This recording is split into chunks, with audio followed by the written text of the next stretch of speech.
Hello and welcome to the online platform of Rouse Academy for Competitive Exams. And I, Pragya Pandey, welcome you all to our very special series on daily news review. चलिए quick table of content यहाँ पर देख लेते हैं कि कौन से article आज हम कवर करने वाले हैं। पहला आर्टिकल हम कवर करेंगे जहाँ गवर्नमेंट ने इंपोर्ट लैपटॉप और टैबलेट के इंपोर्ट्स को यहाँ पर बैन लगा दिया है। Next we'll be discussing about the Great Nicobar project. साथ ही हम बात करेंगे कि नया टेंशन वर्ल्ड में हमें देखने मिल रहा है, एक कोल्ड वॉर जैसी situation between USA and Ukraine. Importance है जीएस पेपर 2 के लिए। Along with that prelims point of view से हम कवर करने वाले हैं endangered Himalayan vulture, GS paper 3 के लिए रिलेवेंट हो जाता है। वहीं पाकिस्तान और यूएसए के बीच में साइन हुए सिक्योरिटी पैक्ट को देखेंगे जो इंटरनेशनल रिलेशन जीएस पेपर 3 के लिए कहीं ना कहीं महत्वपूर्ण है। अलॉन्ग विद दैट हम बात करेंगे पीएमआई हिट के बारे में जो 13 साल की अपने हाईएस्ट पे रिकॉर्ड की गई है। And lastly we'll be discussing about the Fitch US rating. चलिए तो देख लेते हैं पहला आर्टिकल क्या बोलता है। देखिए गवर्नमेंट ने यहाँ पर क्या करा है, इन्होंने बोला है कि जितने भी इंपोर्ट हैं लैपटॉप और टैबलेट की इनको यहाँ पर हम रोकने वाले हैं और स्पेशली ये पूरा मूवमेंट आया है बिल्कुल इमीडिएट इफेक्ट के साथ। अब होगा क्या, देखिए स्पेशली ऐसे लैपटॉप्स जैसे डेल एचपी एप्पल्स की अगर आप बात करेंगे जो कहीं ना कहीं असेंबली को लेकर यहाँ पर अब्रॉड से इनके कुछ आपको देखने के लिए मिल जाएंगी चीज़ें आती हैं, इनको यहाँ पर बैन होने से बहुत ज़्यादा नुकसान देखने के लिए मिल सकता है। प्रॉब्लम क्या है, देखिए गवर्नमेंट ने डिसाइड किया है कि जितना भी लैपटॉप हैं टैबलेट्स हैं ये यहाँ पर या कंप्यूटर्स या अल्ट्रा स्मॉल फैक्टर कंप्यूटर्स जो हैं इनको यहाँ पर अभी के लिए रोक दिया जाएगा। कारण क्यों, ताकि जो डोमेस्टिक मैन्युफैक्चरिंग है इसे इंक्रीज़ किया जा सके। मेजरली अगर आप ध्यान से देखेंगे तो जितना भी इम्पोर्ट है वो कहीं ना कहीं सबसे ज़्यादा चाइना से किया जा रहा है। अब ऐसे में गवर्नमेंट का बोलना है कि ये जो पूरा का पूरा इम्पोर्ट है ये हालांकि अलाउ रहेगा लेकिन उसके लिए आपको एक वैलिड इम्पोर्ट लाइसेंस लेना होगा, स्ट्रिक्ट मॉनिटरिंग की जाएगी। स्पेशली अगर कोई भी पार्ट्स है, कोई भी असेंबल चीज़ें हैं जो आप मंगाने वाले हैं चाइना से, तब ये सारी चीज़ों को ज़्यादा ध्यान में रखा जाएगा। इसका रिस्ट्रिक्शन का मेन एम है क्या, देखिए पहला तो इंडिया की जो सिक्योरिटी कंसर्न्स हैं कि भाई हमारे जो लोग हैं उनका डेटा बहुत सेंसिटिव है, क्रूशियल है, पर्सनल डेटा है। और कई बार ऐसे इल्ज़ाम लगाए जा चुके हैं कि चाइनीज़ कंपनीज़ क्या कर रही हैं, ऐसे इनबिल्ट सॉफ्टवेयर अपने सिस्टम्स में डालती हैं, इस तरीके की चिप्स डाल देती हैं जहाँ पर जो पर्सनल डेटा है इंडिया का ये हैम्पर हो जाता है। इसी को ध्यान में रखते हुए गवर्नमेंट ऑफ इंडिया ने डिसाइड किया है कि भाई हम अपनी सिक्योरिटी को साथ ही साथ अपने डोमेस्टिक मैन्युफैक्चरिंग को बढ़ाने को लेकर यहाँ पर इस तरीके के इंपोर्ट को बैन लगा रहे हैं। अब आपके दिमाग में क्वेश्चन आएगा तो क्या डब्ल्यूटीओ इसमें रोल नहीं प्ले करेगा, बिल्कुल रोल प्ले करेगा। लेकिन इंडिया अपनी सिक्योरिटी को लेकर अगर चाहे या कोई भी नेशन चाहे अपनी सिक्योरिटी सोवरेनिटी को मेंटेन रखने के लिए, अपने डोमेस्टिक मैन्युफैक्चरिंग को बढ़ाने के लिए, तो वो इस तरीके के डिसीजन भी ले सकते हैं। अब देखिए एक और क्वेश्चन आएगा तो क्या जो हम ऑनलाइन लैपटॉप्स ले रहे हैं वो हम ले नहीं सकते, बिल्कुल ले सकते हैं आप ओवरसीज़, लेकिन इसके लिए इंडिविजुअल बायर को इंपोर्ट ड्यूटी, शिपिंग फीस जैसे एक्स्ट्रा चार्जेस भी देने पड़ेंगे जिसकी वजह से जो लैपटॉप है वो ज़्यादा महंगा हो जाएगा। अब देखिए हमें बात करनी है इलेक्ट्रॉनिक मैन्युफैक्चरिंग स्कीम के बारे में। गवर्नमेंट ने 3 स्कीम्स को नोटिफाई किया था अप्रैल 2020 में, जिसमें सबसे पहले हमें देखने मिलेगी सबसे important which is the production linked incentive scheme जिसे हम पीएलआई स्कीम बोलते हैं। दूसरा scheme for promotion of manufacturing of electronic components and semiconductor. And third one is this modified electronic manufacturing cluster scheme. इन सभी का मेन उद्देश्य क्या था, इंडिया को एक हब बनाना, साथ ही यहाँ पर इंसेंटिवाइज करना सो दैट मैक्सिमम जो कंपनीज़ हैं वो कहीं ना कहीं इंडिया में ही क्या करें, प्रोडक्शन अपनी यूनिट्स स्टार्ट करें ताकि डोमेस्टिक प्रोडक्ट को यहाँ पर बढ़ावा मिल सके और इंडिया की जो जीडीपी है उसको भी इम्प्रूव किया जा सके। इन सभी का मेन एम क्या है, मैंने आपको बता दिया कि इंडिया को एक manufacturing designing system hub banana. So with this particular image आप इसको बहुत अच्छे से समझ सकते हैं कि इंडिया में जब हम इकोनॉमी स्केल को बनाने की बात कर रहे हैं तब हम PLI large scale electronic manufacturing की बात करें, साथ ही हम पीएलआई आईटी हार्डवेयर्स के बारे में भी बात कर रहे हैं। Along with that domestic electronic supply chain को बढ़ाने के लिए we are talking about the SPECS, और इंफ्रास्ट्रक्चर और कॉमन फैसिलिटीज़ को बिल्ड करने के लिए हम बात कर रहे हैं इलेक्ट्रॉनिक मैन्युफैक्चरिंग क्लस्टर के बारे में। पीएलआई की बात करें तो बहुत इम्पॉर्टेंट स्कीम हो जाती है PLI. Basically when we are talking about this scheme, तो ये कंसीव की गई थी ताकि डोमेस्टिक मैन्युफैक्चरिंग कैपेबिलिटीज़ को बढ़ाया जा सके, जिसमें हायर इंपोर्ट सब्सटीट्यूशन या एम्प्लॉयमेंट जनरेशन को भी ध्यान में रखा जाएगा। 2022 और 23 का जो बजट आया था उसके अंदर पीएलआई को लेकर गवर्नमेंट ने 1.97 लाख करोड़ रुपीस अलग अलग सेक्टर में एलोकेट करने की बात कही थी। मार्च 2020 में इसको लॉन्च किया गया था और इसके 3 टारगेट सेट किए गए थे। पहला, मोबाइल और अलाइड कंपोनेंट मैन्युफैक्चरिंग करना। दूसरा, मेडिकल जो डिवाइसेस हैं जिनके लिए हम दूसरी देशों पर निर्भर हैं उनको यहाँ पर बनाना। और तीसरा, इलेक्ट्रॉनिक कंपोनेंट मैन्युफैक्चरर्स को करना।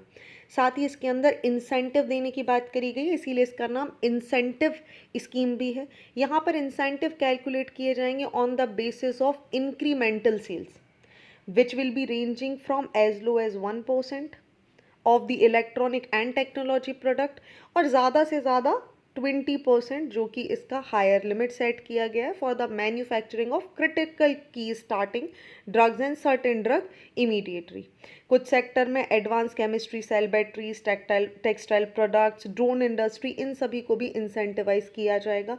लोकल वैल्यू एडिशन को बढ़ाने के लिए, परफॉर्मेंस को इन्हांस करने के लिए आगे आने वाले 5 सालों में सेल्स के आधार पर ये इंसेंटिव यहाँ पर कैलकुलेट किए जाएंगे। So this is important. I hope आपको ये बात समझ आ चुकी होगी। Moving on to the next article, बात करने वाले हैं हम ग्रेट निकोबार प्रोजेक्ट की। लगातार चर्चा में बना रहता है। देखिए, सेंटर ने एक बात यहाँ पर डिस्क्लोज करी है कि पहले अंदाज़ा लगाया जा रहा था जो ग्रेट निकोबार प्रोजेक्ट है अपने आप में 72,000 करोड़ का एक बहुत बड़ा प्रोजेक्ट है, जो कि मिनिस्ट्री ऑफ एनवायरनमेंट, फॉरेस्ट और क्लाइमेट चेंज ने इसको क्लियरेंस दे दी है। अब ये चर्चा में क्यों बना है? देखिए, यहाँ पर जो पेड़ कटने वाले हैं इस पूरे प्रोजेक्ट को बनाने के लिए वो होंगे 9.64 लैक्स। पिछला जो एस्टिमेशन बताया जा रहा था 8.5 लाख, उससे बहुत ज़्यादा। नाउ द क्वेश्चंस कम कि आखिर ये पूरा का पूरा मुद्दा है क्या, ये प्रोजेक्ट क्या है। देखिए, ग्रेट निकोबार आइलैंड प्रोजेक्ट की अगर हम बात करें तो ये एक बहुत बड़ा मेगा प्रोजेक्ट है जो कि इम्प्लीमेंट किया जाएगा एट द सदर्न एंड। आप याद रखेंगे, southern end of the Andaman and Nicobar island. ये जो प्रोजेक्ट है ये इंक्लूड करेगा इंटरनेशनल कंटेनर ट्रांसशिपमेंट टर्मिनल को बनाने के बारे में, ग्रीनफील्ड इंटरनेशनल एयरपोर्ट्स को बनाने के बारे में, टाउनशिप डेवलपमेंट के बारे में, और साथ ही 450 MVA गैस फील्ड को इस्टेब्लिश करना और सोलर बेस्ड पावर प्लांट जो कि 16,610 हेक्टेयर से भी बड़े एरिया में होगा उसको बनाने के बारे में। अब इसकी वजह से देखिए हुआ क्या था, एनजीटी ने पहली बार तो देखिए इसको क्लियरेंस दे दी। ठीक है, सॉरी, इसको यहाँ पर एनवायरमेंटल क्लियरेंस तो मिल गई थी एक्सपर्ट कमेटी के द्वारा, लेकिन जो नेशनल ग्रीन ट्रिब्यूनल है उन्होंने इस पूरी कमेटी की इन्वेस्टिगेशन को चैलेंज कर दिया, क्योंकि इनका मानना है कि ये जो पूरा का पूरा क्षेत्र आप देख रहे हैं इसको इम्पैक्ट हो सकता है। हालांकि एनवायरनमेंट मिनिस्ट्री ने एस्टीमेट लगाया कि देखिए 8.5 लाख ट्रीज यहाँ पर कट किए जाएंगे, लेकिन जो फाइनल एनजीटी ने अपना डेटा यहाँ पर पेश किया उसके हिसाब से समझ आ रहा है कि 9.64 लाख ट्री यहाँ पर कट करके गिर जाएंगे। अब देखिए, मुद्दा है क्या, क्रिटिसिज्म क्यों? देखिए, बहुत रिच बायोडाइवर्सिटी आपको देखने मिलती है जब आप बात करते हैं अंडमान एंड निकोबार के बारे में। ये जो पूरा का पूरा प्रोजेक्ट है ये कहीं ना कहीं कोस्टल रेगुलेशन जोन 1A और 1B के पार्ट में आ जाता है, जिसकी वजह से आप देखेंगे यहाँ पर बहुत ज़्यादा बर्ड्स हैं, बायोडाइवर्सिटी आपको देखने मिल जाएंगी, टर्टल नेस्ट हैं, डॉल्फिन साइट्स हैं, डिफरेंट डिफरेंट स्पीशीज़ हैं जो डिग्रेड यहाँ पर हो सकती हैं और जिनको बहुत बड़ा नुकसान भी हमें देखने के लिए मिल सकता है। Along with that if will talk about, तो आप देखेंगे यहाँ पर जो ट्री कवर है या मैनग्रूव्स का कवर है उस पर एक बहुत बड़ा इम्पैक्ट आपको देखने के लिए मिलेगा। एनवायरमेंटलिस्ट ने बोला है कि अगर आप इतनी बड़ी संख्या में पेड़ काट देंगे तो देखिए डेवलपमेंट प्रोजेक्ट की वजह से आप फ्लोरा फौना को तो इम्पैक्ट करेंगे ही, लेकिन जो इंक्रीज रन ऑफ है वो भी यहाँ पर बढ़ जाएगा। सेडिमेंट डिपोजिशन इम्पैक्ट होने लगेगा जिसकी वजह से कोरल रीफ का जितना क्षेत्र है वो खराब हो जाएगा। वहीं एडिकेट असेसमेंट जो है वो यहाँ पर देखने के लिए नहीं मिल रहा है। और इससे सबसे ज़्यादा इम्पॉर्टेंट बात है, we are talking about the PVTGs। भाई, जो क्रिटिकल आपका जो पर्टिकुलरली वल्नरेबल ट्राइबल ग्रुप है उसको यहाँ पर उसकी प्रोटेक्शन कहीं ना कहीं यहाँ पर हैम्पर होती हुई नज़र आ रही है। प्रोजेक्ट की थोड़ी सी डिटेल में हम बात कर लेते हैं तो ये यहाँ पर military, civil, dual use airport, international container, transshipment, terminal, gases और डीजल, सोलर बेस्ड प्लांट और टाउनशिप जैसी बड़ी बड़ी चीज़ों को इस्टेब्लिश करने के बारे में बात कर रहे हैं। और इसकी वजह से आप देखिए लगभग 1761 लोग अफेक्ट होने वाले हैं इंक्लूडिंग दी शोम्पेन जो कि यहाँ की इंडिजीनियस कम्युनिटी हैं और साथ ही निकोबारीज। इकोलॉजिकल इम्पॉर्टेंस है आपको पता है जिसकी वजह से फ्लोरा फौना भी इम्पैक्ट होगी। साथ ही हमें जो कोस्टल एरिया है, सेडिमेंट का डिपोजिशन है, उसमें भी बहुत ज़्यादा इशू देखने के लिए मिल सकते हैं। चलिए मैप के थ्रू देख लेते हैं एक बार ग्रेट निकोबार आइलैंड को। यहाँ पर आपको सारी चीज़ें क्लियर हो रही हैं। हम बात करें ग्रेट निकोबार आइलैंड की तो ये देखिए सदर्न मोस्ट आइलैंड आपको देखने मिल जाता है, लास्ट आइलैंड है जो आप यहाँ पर देख सकते हैं इमेज में भी।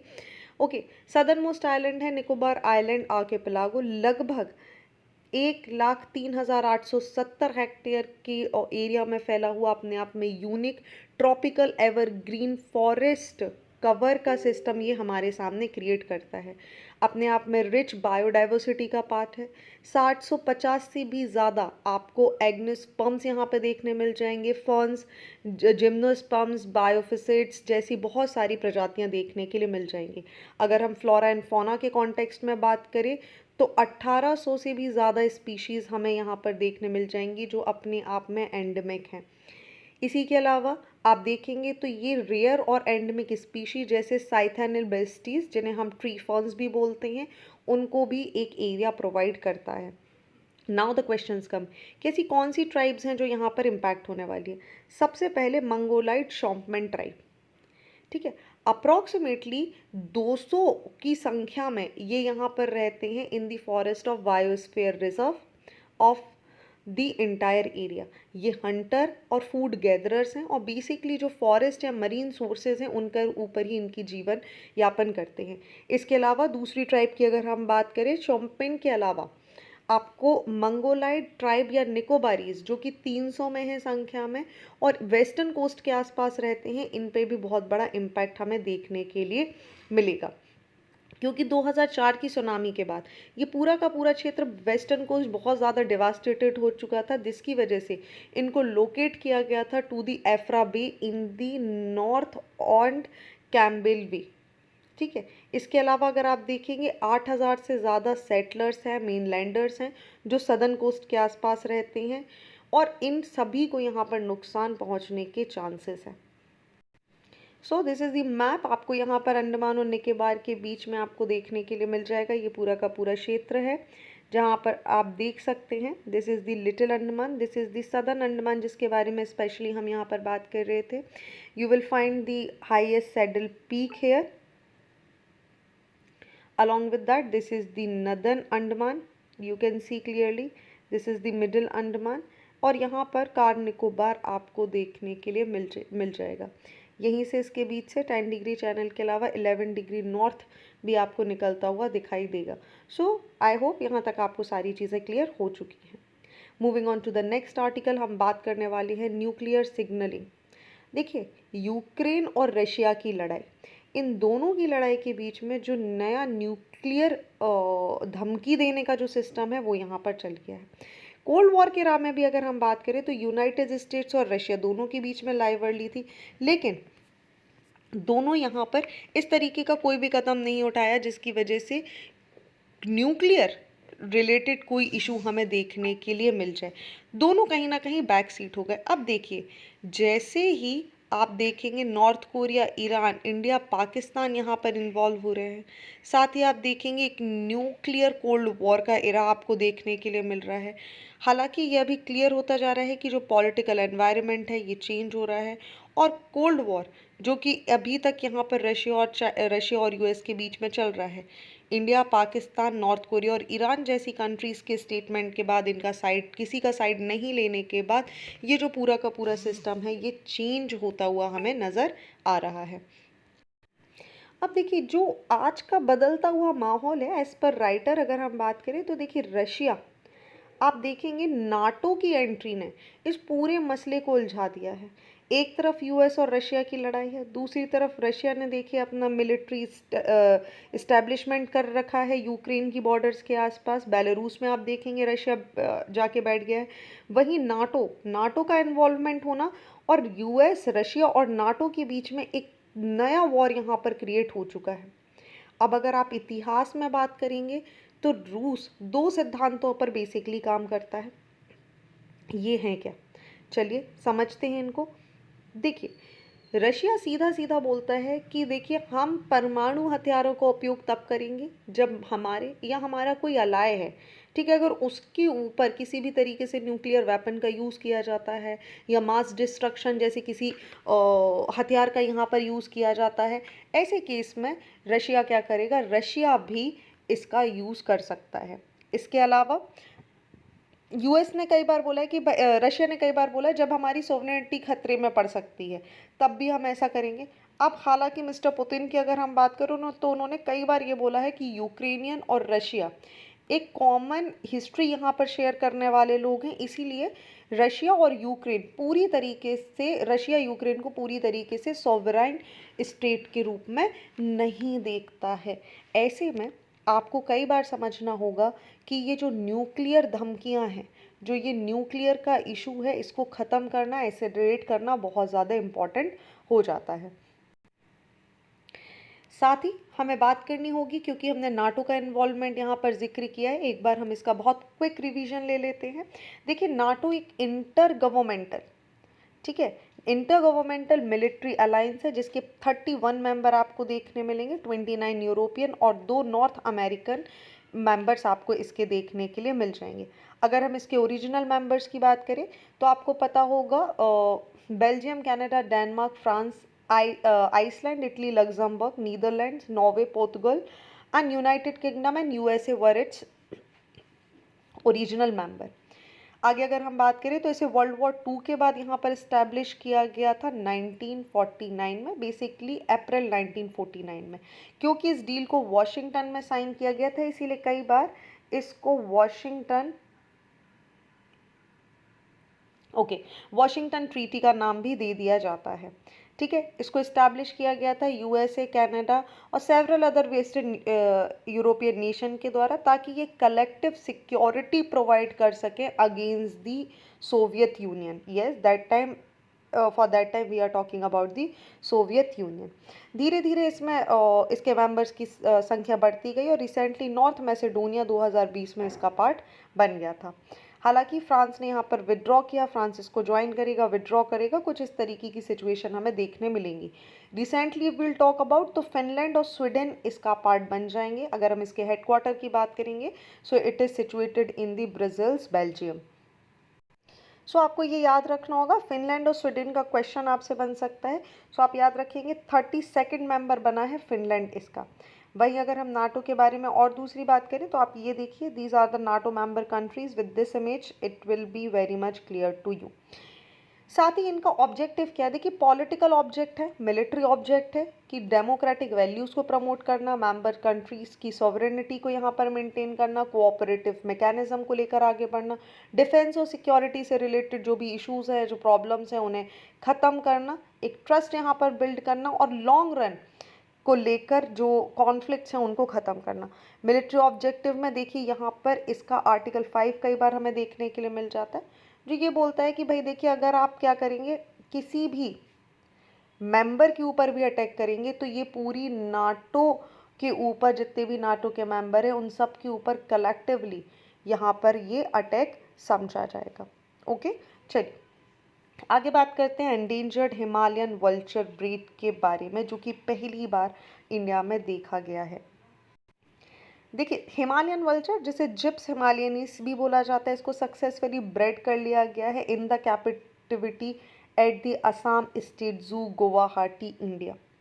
ये जो सक्सेसफुल हैचिंग है इसको नोट किया गया था मार्च 14, 2022 में।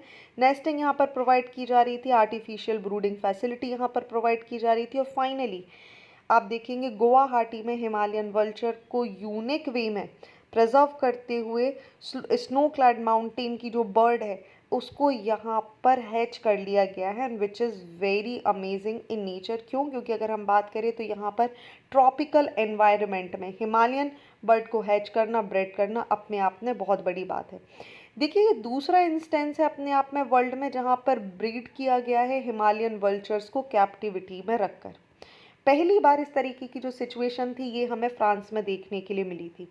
कंजर्वेशन ब्रीडिंग की अगर हम बात करें दूसरी वल्चर स्पीसीज की, तो उनको भी यहाँ पर इंडिया में किया जा रहा है in the different different vulture conservation breeding centres of India. अलग अलग वल्चर्स की स्पीशी में 3 रेसिडेंट जिप्स वल्चर स्पीशीज हैं जिन्हें white rumped vulture, slender billed vulture and Indian vulture बोला जाता है। इन 3 को क्रिटिकली एंडेंजर्ड कैटेगरी में रखा गया है। इनकी जो संख्या है वो लगातार कम होती जा रही है, इसीलिए government of India vulture breeding centres को यहाँ पर प्रमोट कर रही है।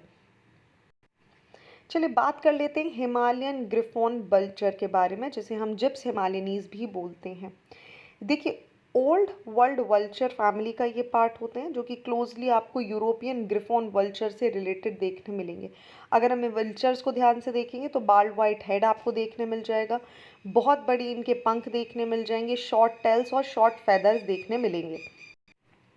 वहीं अगर हम इनकी लोकेशन की बात करें तो यूजुअली ये आपको हिमालय या तिब्बतन प्लेट्यू के आसपास देखने के लिए मिलेंगे। ये one of the 2 largest old world vultures या ट्यूरोपटर्स की कैटेगरी में आते हैं। अगर हम इनके प्रोटेक्शन स्टेटस की बात करें तो देखिए ये नियरली थ्रेटन्ड कैटेगरी में हिमालयन वल्चर्स को रखा गया है। फीचर्स ऑफ कैटेगरी की हमने बात करी, तो इसके अलावा आप एक और चीज़ याद रखेंगे, ये जो वल्चर्स होते हैं ये लगभग 8 से 12 किलो के आपको देखने मिल जाएंगे।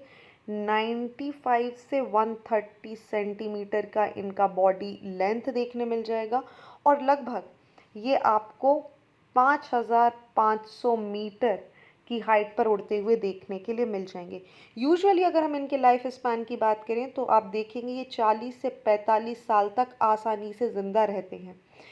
हिमालयन वल्चर, इनकी नेचर की अगर हम बात करें तो दे आर डायरनल और मोस्टली सॉलिटैरिटी में भी ये रहते हैं। डेड एनिमल्स को खाते हैं या जो भी कैरकस आसपास देखने के लिए मिलता है उसके ऊपर ये रहते हैं। डिस्ट्रीब्यूशन की बात करें तो other than Tibetan plateau, India, Nepal, Bhutan, central China, Mongolia, central Asian mountain जहां कजाकिस्तान, अफगानिस्तान, वेस्टर्न चाइना और मंगोलिया में आपको देखने के लिए मिलेंगे। ओकेजनली ये माइग्रेट होकर कई बार नदर्न इंडिया के आसपास आ जाते हैं। साथ ही ये नेचर के हम बोल सकते हैं तो एक ये नेचर्स गार्बेज कलेक्टर की भी बात इनको की जाती है। क्यों? क्योंकि ये एनवायरनमेंट वेस्ट को क्लीन करने का काम करते हैं। इसी को लेकर आप याद रखेंगे जहाँ पर एक्शन प्लान बनाया गया है फॉर वल्चर कंजर्वेशन 2020-25, इसको प्रपोज किया गया है कि जो वल्चर कंजर्वेशन ब्रीडिंग सेंटर हैं उन्हें उत्तर प्रदेश, त्रिपुरा, महाराष्ट्र, कर्नाटका और तमिलनाडु में खोला जाएगा। These would also be conservation breeding program for red-headed vulture and Egyptian vulture also. And at least one vulture safe zone will be created in the state for conservation and remnant population. अगर हम बात करें तो 4 rescue centre हमें यहाँ पर देखने मिल जाते हैं अलग अलग एरियाज़ में इंडिया में, जिसमें से पहला आपको देखने मिलेगा पिंजोरे जो कि नॉर्थ ईस्ट इंडिया में है। Another one is the Bhopal, extremely important for state services aspirant also, जो कि सेंट्रल इंडिया में देखने मिलेगा। नेक्स्ट इज़ दी गुवाहाटी जो कि आपको देखने मिल जाएगा नॉर्थ ईस्ट इंडिया में। And next is the Hyderabad. Okay, so these are the important location जो आप याद रखेंगे। चलिए बात करते हैं नेक्स्ट आर्टिकल के बारे में, जहाँ पर यूएस और पाकिस्तान ने साइन किया है नया सिक्योरिटी पैक्ट। बेसिकली हम बात करने वाले हैं CIS MOA के बारे में। देखिए, ये जो नया यहाँ पर एग्रीमेंट साइन किया गया है बिटवीन 2 गवर्नमेंट्स, इसे बोला जाता है communication interoperability and security memorandum of agreement, जो कि यहाँ पर एक नया रास्ता खोल देगा डिफेंस टाइज को बढ़ाने में इन दोनों नेशन के बीच में। यहाँ पर अगर आप देखेंगे तो ये अलाउ करेगा पाकिस्तान को कि ये मिलिट्री हार्डवेयर्स जो हैं वो वॉशिंगटन डीसी से प्रोक्योर कर सकता है। ये मूव यहाँ पर आया है आफ्टर द प्रीवियस एग्रीमेंट जिसे साइन किया गया था 2005 में और जिसकी एक्सपायरी डेट हमें देखने मिली थी 2020 में। अब देखिए ये जो एग्रीमेंट साइन हुआ है ये कहीं ना कहीं एक लीगल कवर दे देता है यूएस डिपार्टमेंट को कि वो जो अपने डिफेंस हैं, जो मिलिट्री इक्विपमेंट्स हैं या जो हार्डवेयर हैं, ये पाकिस्तान को बेच सकते हैं। अब देखिए ये जो यूएस और पाकिस्तान के भी ये जो बीच में ये डील है, यहाँ पर यूएस कहीं ना कहीं क्लोजर कोऑपरेशन दिखा रहे हैं इंडिया के साथ चाइना को काउंटर करने के लिए। वहीं पाकिस्तान के नज़दीक आकर ये इंडिया के साथ एक बहुत बड़ी, इंडिया के लिए एक टेंशन क्रिएट करने की कोशिश कर रहा है। देखिए ये जो नया एमओए है, ये एक फाउंडेशनल एग्रीमेंट है बेसिकली यूएस के बीच में। जो यूएस क्या करता है, अपने अलाइज के साथ साइन करता है, अपने पार्टनर के साथ साइन करता है ताकि ये इनके साथ क्लोज रिलेशनशिप, क्लोज मिलिट्री और डिफेंस कोऑपरेशन को मेंटेन कर सके। क्योंकि ये यूएस गवर्नमेंट या डिपार्टमेंट ऑफ डिफेंस को अलाउ कर देता है कि भाई आपको जितने भी मिलिट्री इक्विपमेंट्स हैं, जितनी भी हार्डवेयर्स हैं, वो आप दूसरी कंट्रीज़ को बेच सकते हैं। अब इसको साइन करने के बाद पाकिस्तान और यूएस दोनों यहाँ पर अपने कमिटमेंट को, स्ट्रॉन्ग इंस्टीट्यूशनल मैकेनिज्म को, डिफेंस कोलैबोरेशन को बढ़ाने के लिए काम कर सकते हैं। आगे अगर हम बात करें तो पहले भी हिस्टोरिकल अगर पॉइंट से बात करें तो यूएस और पाकिस्तान ने एक्सपीरियंस किया है strain in their defence cooperation because of the differences over the Afghanistan. ठीक है, और इसी के बाद आप देखेंगे जैसे ही ओसामा बिन लादेन को यहाँ पर मारा जाता है और पाकिस्तान मिलिट्री आउटपोस्ट के बाद यहाँ पर कॉम्प्लेक्सिटी बढ़ती जाती है और लगातार यहाँ पर टेंशन बढ़ जाएगी। जो फॉर्मर प्रेसिडेंट थे डोनाल्ड ट्रंप, उन्होंने भी यहाँ पर अक्यूज़ किया पाकिस्तान को कि वो बहुत कुछ अच्छा नहीं कर रहा है when it comes to fight with the militants, और इसी को लेकर यहाँ पर हमें कुछ टेंशन दिखाई दी। बात करते हैं यूएस पाकिस्तान रिलेशनशिप के बारे में, तो दोनों कंट्री डिप्लोमेटिक रिलेशनशिप को मेंटेन करती आ रही हैं 1947 से। यूएस और पाकिस्तान के बारे में अगर हम बात करें तो ये एक रोलर कोस्टर की तरह है, कभी इनके रिलेशनशिप बहुत अच्छे होते हैं और कभी रिलेशन बहुत ही ज़्यादा बिगड़ जाते हैं। एज ऑफ नाउ चाइना के लिए अगर हम बात करें तो चाइना को काउंटर करने के लिए आज की डेट में यूएसए के पास पाकिस्तान और इंडिया एक बहुत अच्छा ऑप्शन नज़र आते हैं। लेकिन इंडिया के साथ अगर उसे टाइम मेंटेन करनी है तो कहीं ना कहीं आपको देखना होगा कि उसे पाकिस्तान से दूरी भी बनानी होगी, जो कि एज ऑफ नाउ हमें पॉसिबल नहीं नज़र आ रहा। कोल्ड वॉर के टाइम की अगर हम बात करें तो पाकिस्तान ने अलाई किया यूएस के साथ अगेंस्ट दी यूएसए, जिसने एक बहुत बड़ा मेजर स्टेप दिया जहां पर पाकिस्तान ने क्या करा, अपने जितने भी मिलिट्री अलायंस हैं उनको इस्टेब्लिश करने की कोशिश करी पाकिस्तान के साथ। वहीं US aided Pakistan during the Bangladesh liberation war भी आपको पता है, जो इंडो पाकिस्तान वॉर 1971 की है, और इसी के बाद इंडिया और यूएसए के बीच में यहाँ पर डिफरेंसेस हमें देखने मिले थे। सोवियत इन्वेशन के बाद अफगानिस्तान में 1979 में पाकिस्तान और यूएस दोनों ने कोऑपरेटिव फंडिंग करी कि हम एंटी कम्युनिस्ट अफगान मुजाहिदीन को यहाँ पर लेकर आएंगे during the first Afghan civil war. ये रिलेशन दोनों के बीच में बहुत स्ट्रांग होंगे, लेकिन जैसे ही मैंने आपको बताया ओसामा बिन लादेन की हत्या होगी और उसके बाद यहाँ पर कहीं ना कहीं पाकिस्तान पर अक्यूज़ लगाया जाएगा कि व्हाट दे आर डूइंग, ये मिलिटेंट्स को यहाँ पर हटाने की बात नहीं कर रहे हैं। इन्हीं तरीके की इवेंट्स को लेकर आप देखेंगे पाकिस्तानी मिलिट्री बहुत इम्पॉर्टेंट प्लेयर रही है जब आप बात करेंगे अमेरिकन जियोपॉलिटिकल स्ट्रैटेजी की, क्योंकि यहाँ पर नाटो और नॉन नाटो अलाय को लेकर, पॉलिसी मेकिंग को लेकर दोनों कंट्रीज़ के बीच में कहीं ना कहीं इशू हमें देखने के लिए मिलता है। अगर हम बात करें तो यूएसए देखिए पाकिस्तान को बहुत ज़्यादा फंड्स भी प्रोवाइड करता है। वहीं अगर हम इकोनॉमिक पॉइंट ऑफ व्यू से देखें तो पाकिस्तान 44th लार्जेस्ट इकोनॉमी है 2022 में अकॉर्डिंग टू आईएमएफ, और यूएस के लिए ये एक लार्जेस्ट एक्सपोर्ट मार्केट बन जाता है। यही तक नहीं, अगर हम बात करें तो यूएस और पाकिस्तान के रिलेशनशिप हमें कोविड-19 के टाइम पर भी देखने मिले, जहां पर 77 मिलियन से भी ज़्यादा कोविड-19 वैक्सीन्स को यहाँ पर पाकिस्तान के पास पहुँचाया गया by the US. US direct invest in Pakistan, यहाँ से इसकी आप देखेंगे एग्रीकल्चर, एनर्जी, केमिकल गुड या बिजनेस भी बहुत ज़्यादा फ्लरिश होता हुआ हमें दिखाई दिया है। There are significant population of Pakistani Americans also living in the USA. अब देखिए, अगर आप चाहें तो आप इस पर अपनी एक आंसर राइटिंग भी कर सकते हैं, where you have to examine critically on US policy on Pakistan and its impact on India. आप 200 शब्दों में इसका आंसर हमारे टेलीग्राम चैनल या साथ ही आप हमारी वेबसाइट पर जा सकते हैं rausacademy.in पर। वहाँ आपको मेंस आंसर राइटिंग प्रैक्टिस का एक सेक्शन मिल जाएगा, there you can upload your answers as well. Moving on to the next article, जहां हम बात करने वाले हैं 13 सालों का highest hit in the services sector. देखिए, इंडिया का जो सर्विस सेक्टर है यहाँ पर मेजर किया गया S&P global India services purchasing manager index, जिसे हम PMI इंडेक्स भी बोलते हैं। इन्होंने देखा है अभी तक का सर्विसेज सर्च की अगर हम बात करें तो 13 साल का अपना हाईएस्ट रिकॉर्ड इसने बनाया है with the 62.3 in July 2023।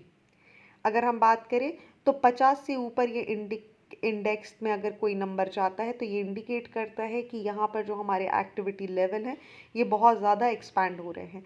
Reports की कुछ की हाइलाइट्स के बारे में बात करें तो यहाँ पर हमें पता चला है कि शार्पेस्ट जो पेस है वो 2010 के बाद हमारा बढ़ा है, जिसमें स्ट्रॉन्ग डिमांड या नए बिजनेस गेन्स हमें देखने के लिए मिले हैं। इसी के अलावा बांग्लादेश, नेपाल, श्रीलंका और यूएई इमर्ज हुए हैं हमारे की सोर्स ऑफ एक्सपोर्ट ग्रोथ। बात करते हैं PMI के बारे में तो परचेजिंग मैनेजर इंडेक्स एक सर्विस बेस्ड इकोनॉमिक इंडिकेटर है जो प्रोवाइड करता है timely insight into any business condition. इसको मेजरली यूज़ किया जाता है ताकि जितने भी इकोनॉमिक ट्रेंड्स में चेंजेस हो रहे हैं उसका GDP पे क्या इम्पैक्ट पड़ेगा, क्या इंडस्ट्रियल प्रोडक्शन है, एम्प्लॉयमेंट की सिचुएशन क्या है या इन्फ्लेशन की कंडीशन क्या है, और इन सभी का इकोनॉमी पे क्या चेंज पड़ेगा उसको मेजर करने के लिए PMI की सहायता ली जाती है। PMI की बात करें तो ये इसको प्रोड्यूस किया जाता है globally by the S&P global, but some trade association also produce their local PMI अपने अपने मार्केट्स के हालचाल जानने के लिए। PMI अलग अलग सेक्टर्स को या बिजनेस कंडीशन को मेजर करता है, जैसा बिजनेस आउटपुट क्या है, नया ऑर्डर क्या है, एम्प्लॉयमेंट की सिचुएशन क्या है, कितने बैकलॉग ऑर्डर्स हैं, सप्लायर परफॉर्मेंस क्या है, इन्वेस्टर की डिमांड क्या है या फिनिश्ड गुड्स की जो डिमांड है या मार्केट में इनका जो परफॉर्मेंस है वो किस तरीके से है, ये बताता है।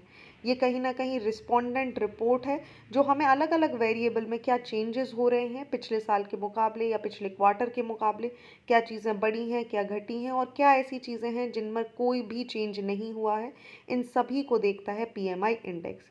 PMI की अगर हम बात करें तो ये मैन्युफैक्चरिंग के अलावा सर्विस, कंस्ट्रक्शन और रिटेल सेक्टर में भी काम करता है।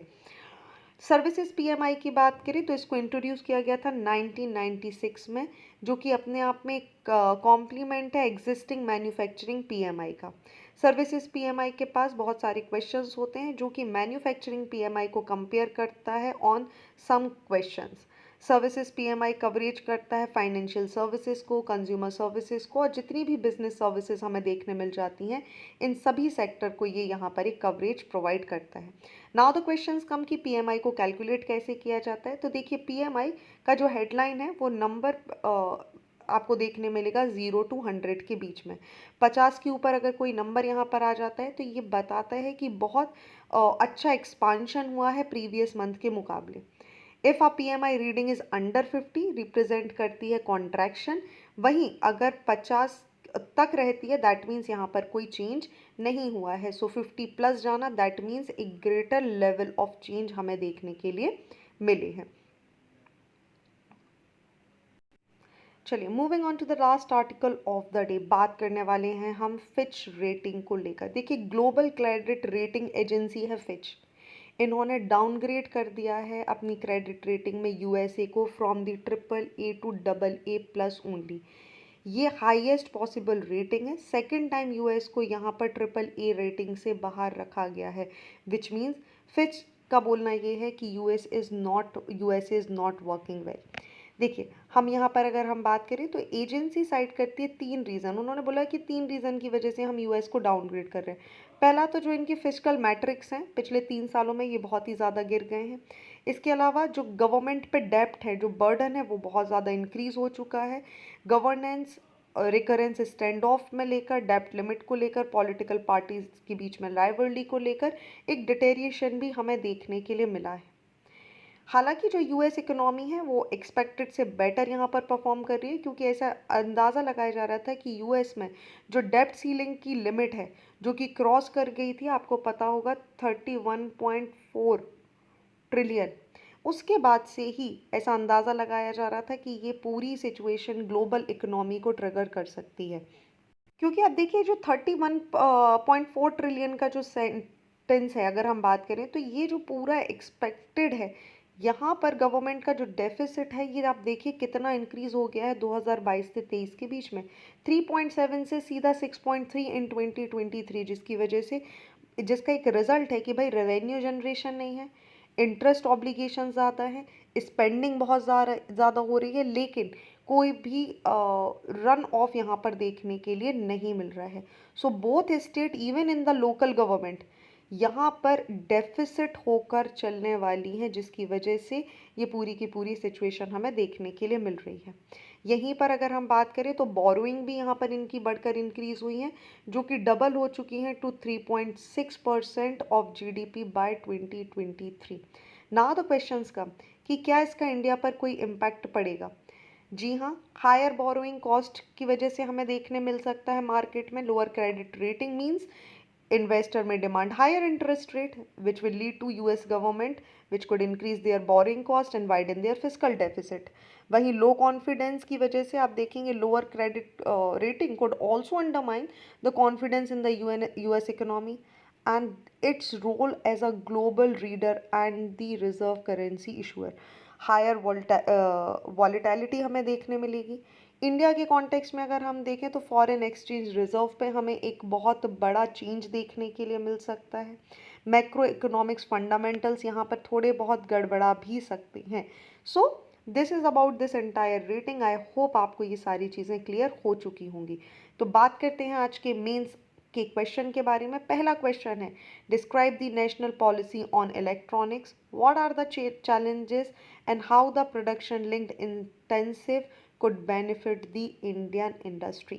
Next question is, the world is no more bipolar, critically analyze। आपके पास वर्ड लिमिट है 200। साथ ही आप अपने आंसर्स हमारी वेबसाइट rausacademy.in पर जाकर अपलोड कर सकते हैं। We will examine the answer and tell you आप कहाँ पर आपको इम्प्रूव करने की आवश्यकता है। तो ये थे आज के इंपॉर्टेंट आर्टिकल। आई होप आपको सारी चीज़ें क्लियर हो चुकी होंगी। So thank you for watching this video. Do not forget to hit like button, comment your valuable feedback and also press the subscribe button to never miss any updates. Please follow us on Instagram and Facebook. Links are given below in the description box. Thank you and see you tomorrow.